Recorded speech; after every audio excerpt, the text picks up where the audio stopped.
Watu milioni 1.4 wameandikishwa kama wapiga kura nchini, huku kaunti ya Turkana ikiongoza katika bonde la Ufa kwa kuandikisha wapiga kura wapya 47,000 ikiorodheshwa miongoni mwa kaunti 10 bora nchini. Mwenyekiti mpya wa IEBC Erastus Ethekon akiwa kwa ziara ya siku 2 mjini Lodwar, kaunti ya Turkana, amewahamasisha watu kujiandikisha kwa wingi kabla msimu huu wa mwezi mmoja haujakamilika.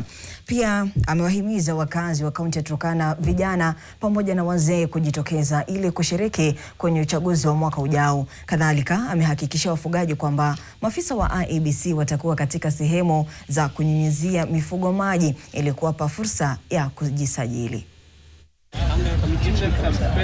Tumeweka mipango ya mobile registration units ili wapate kufika kule mashinani, hizo maeneo ambazo ni mawasiliano ni ngumu, ndio wapate kusajili wale wa Kenya wako sehemu kama hizo.